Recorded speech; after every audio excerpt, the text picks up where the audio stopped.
8 de la mañana con 44 minutos, 8 con 44 minutos. En Punto Noticias, primera emisión, saludamos con Andrés Tapia, dirigente de la Confeniae, que nos acompaña de manera telemática. ¿Cómo está, Andrés? Buenos días, bienvenido. Estamos con usted, Alexis Moncayo, quien le habla, Licenia Espinel. Le pedimos por favor que encienda su cámara para que quienes nos siguen a través de nuestras diversas plataformas digitales lo puedan observar. Gracias por acompañarnos, le decía Andrés. ¿Cómo se está dando seguimiento a las secuelas que dejó el paro de 18 días? Hay muchas familias que ahora mismo atraviesan serios problemas porque tienen a sus seres queridos que resultaron gravemente lesionados, que han quedado en cierta manera, en algunos casos, discapacitados, que han perdido un ojo, que se han visto afectados. ¿Cuál ha sido la respuesta que han dado las autoridades al momento en estos casos, que en cierta manera se han tratado de invisibilizar? Buenos días, bienvenido. Muy buenos días y muchas gracias por el espacio. Es importante compartir con la ciudadanía las preocupaciones que efectivamente hay luego de las jornadas de movilización. Todavía con muchos casos, con muchos heridos que tenemos que dar seguimiento. Solo el día de ayer, por ejemplo, recién se daba de alta un joven de la nacionalidad Shuar. Estuvimos allí acompañando a Reni Chumpías. Estuvo 13 días hospitalizado, tuvo una cirugía por un perdigón que estaba incrustado en su talón. Entonces son casos muy cotidianos que de pronto no están puestos ahí, digamos, o visibilizados, pero que tras ello hay familias precisamente de escasos recursos, de las comunidades que están teniendo que afrontar esto y por supuesto también como organizaciones estamos dando seguimiento en lo poco que puede estar a nuestro alcance también tratando de dar una mano, pero es la realidad de varias familias que en estos momentos todavía están en situaciones de este tipo. Andrés, qué gusto saludarle, buenos días. El gobierno, el Estado, tiene una Secretaría de Derechos Humanos.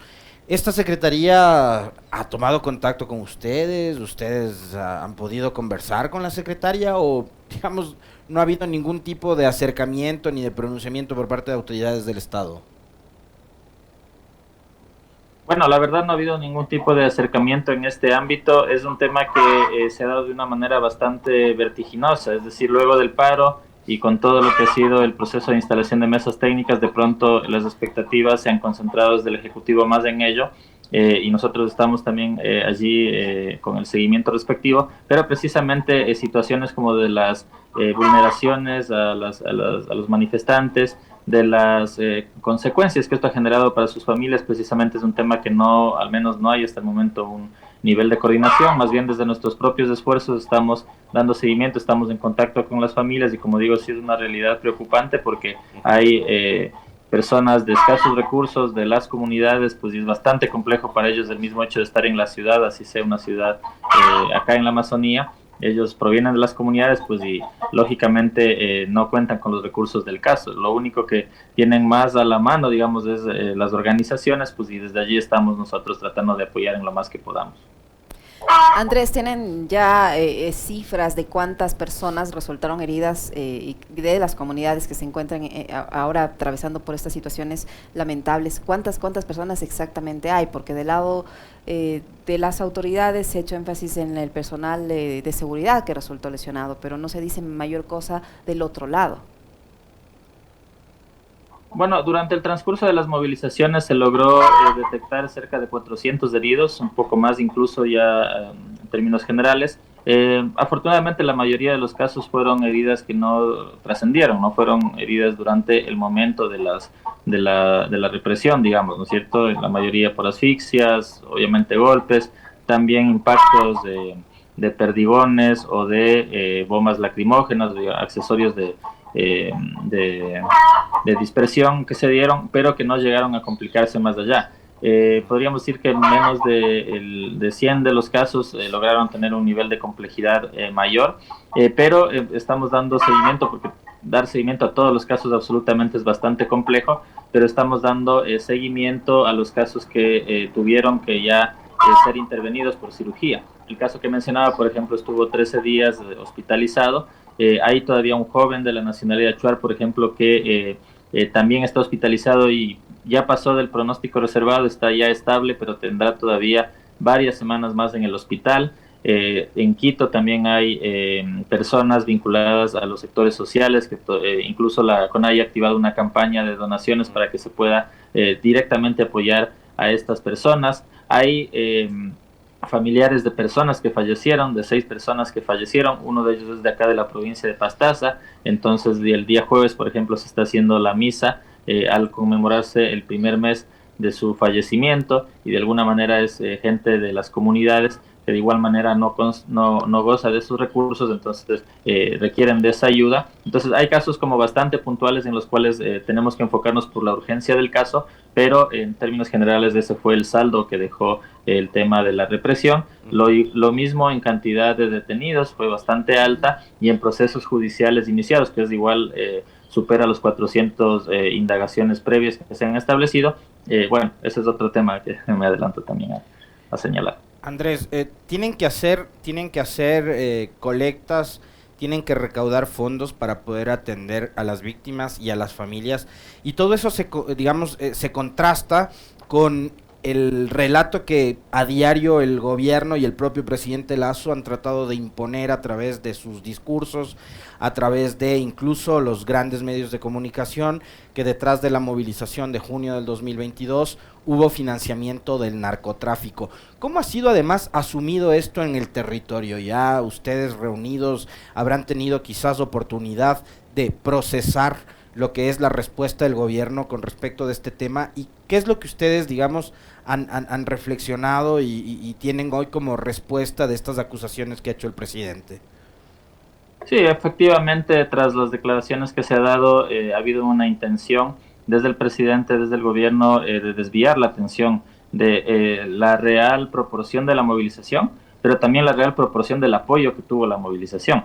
Es decir, nosotros estuvimos en la ciudad de Quito más de 8 días, y en todo momento el apoyo de la ciudadanía de Quito es algo impresionante, que supera incluso lo que fue la movilización de octubre. Entonces, el señalar que la movilización fue apoyada por el narcotráfico o por otros actores que no estaban en la movilización, pues básicamente busca generar una cortina de humo, desviar la atención y no visibilizar una realidad que era evidente: el apoyo que la ciudadanía de Quito y de todas las ciudades donde hubo movilización brindaron a la manifestación. Entonces, obviamente, al analizar eso, al procesar ese tipo de declaraciones en las asambleas, que ya hemos tenido varias en cada uno de los territorios y a nivel regional y nacional, lógicamente resulta risible, es algo que no tiene ninguna posibilidad de comprobación, porque realmente quienes estuvimos allí vimos ese apoyo solidario de la ciudadanía. Entonces, más bien nosotros reiteramos nuestro agradecimiento. Recién han habido eventos en Cutulá o en distintas partes de Quito donde la gente nuevamente se ha mostrado de manera solidaria, y efectivamente también es un intento al desviar la atención, no sentar la atención sobre problemas que siguen ocurriendo, que es precisamente el tema de que todavía hay heridos, de que todavía hay familias que están preocupadas cuyos miembros están hospitalizados todavía o que necesitan un tratamiento. Entonces es como no ver esa realidad y desviarla por una descalificación o una acusación que no podrá ser probada, que los mismos ministros y el mismo gobierno ya ha tenido que bajarle el tono a ese tipo de declaraciones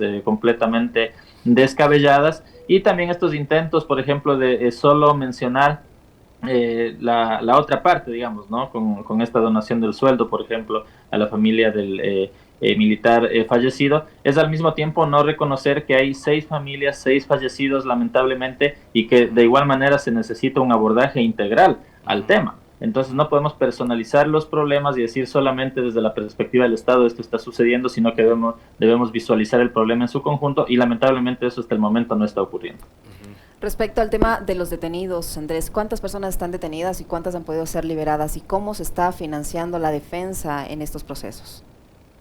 Bueno, durante el transcurso de las movilizaciones de igual manera se manejó la cifra entre 400 y 500 detenidos. Afortunadamente de ello, la mayor cantidad, de igual manera, más del 90%, fueron liberados en el transcurso de las horas siguientes, de los días siguientes, a tal punto que no tenemos ahorita registros de personas detenidas, no hay un registro de que existan detenciones. Lo que sí, por supuesto, es que se han iniciado por oficio procesos de indagación previa.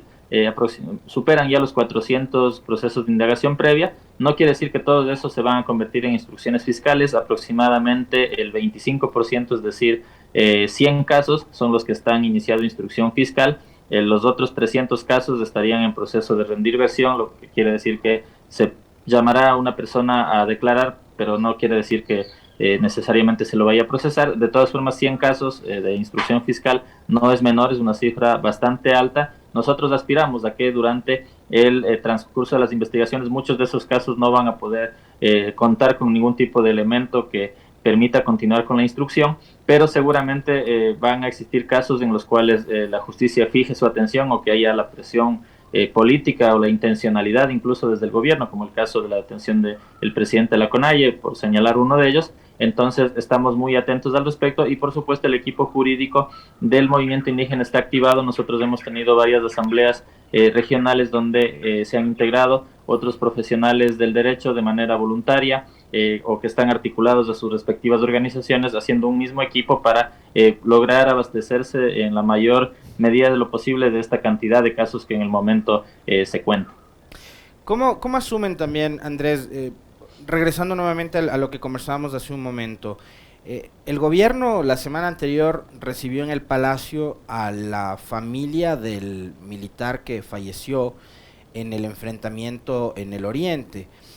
De parte del presidente ha dicho que él dona su sueldo, que se le va a entregar becas a los hijos, etcétera, pero no fue la única baja que hubo durante las protestas. Hubo civiles que también fallecieron y digamos, esos casos ya nos ha dicho tienen que ver con la agresividad con la que actuó la fuerza pública, como ocurrió también en octubre del 19.